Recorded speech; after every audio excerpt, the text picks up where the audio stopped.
Hey guys, and welcome to another video. Today we're going to be going through the 4 tips to improve in the mid lane. These 4 tips probably won't be found in other videos as they're pretty unique and not champion orientated, more like the actual role orientated. The footage in the background will just be a montage of highlighted mid lane games and yeah, won't directly relate to the content in that sense. Anyway, let's get right into it. Okay, so for the first tip, you want to utilize the first 6 to 10 minutes of the game just to test out the water of the lane. For example, try going aggressive to get an idea as to how good your opponent is. This little period in time can either allow you to gain enough knowledge of your opponent to go aggressive or pull back in the lane so you don't get caught and don't get outplayed basically. This basically is testing the water so you can see the skill of your opponent and if they actually outskill you in the lane. Okay, so for tip number 2, you want to make sure you have an understanding of the meta. With sites like op.gg, you should never be incredibly far behind the meta. E.g., at the moment, you want to be focusing on more around the control mages, and like Cassiopeia and Taliyah, etc., not the assassins.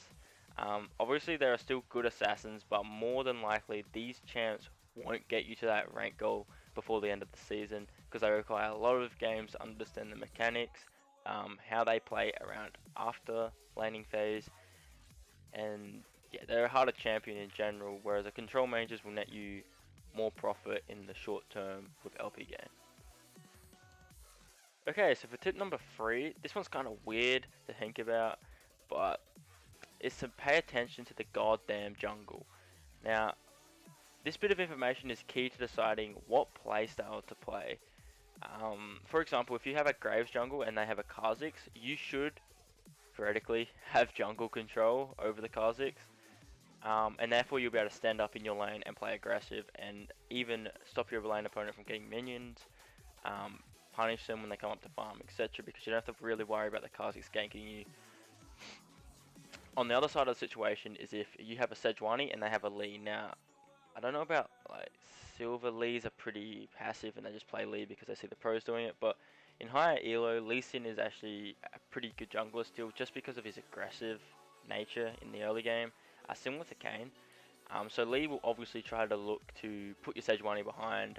Obviously with catch up XP it's not exactly viable at the moment as such, but still Lee Sin will still have that first 20 minutes of the game should be his, and Sejuani could come back when she hits 6, but depending on the Lee Sin's jungle routes, etc., Lee should probably win that matchup.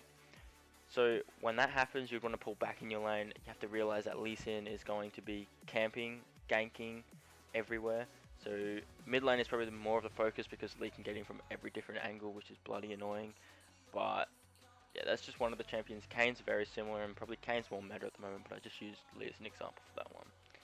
Okay, so for the last tip, this one doesn't refer to all of mid lane players, but from my experience, TP and Exhaust are the best summoners to take, alongside Flash obviously.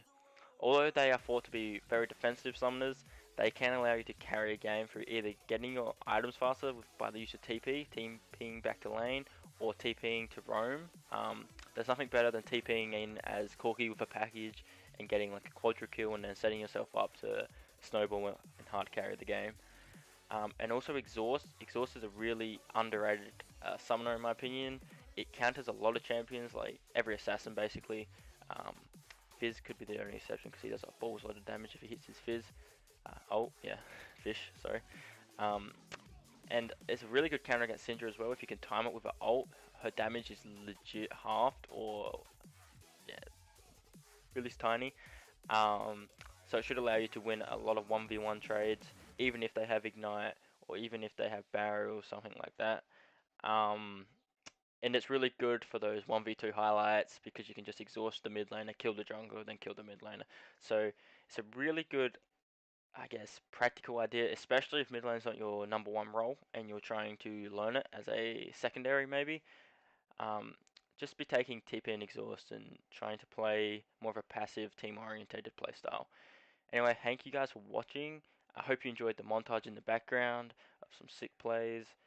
I'm looking forward to preseason, and I hope you guys all get your ranked goals this season.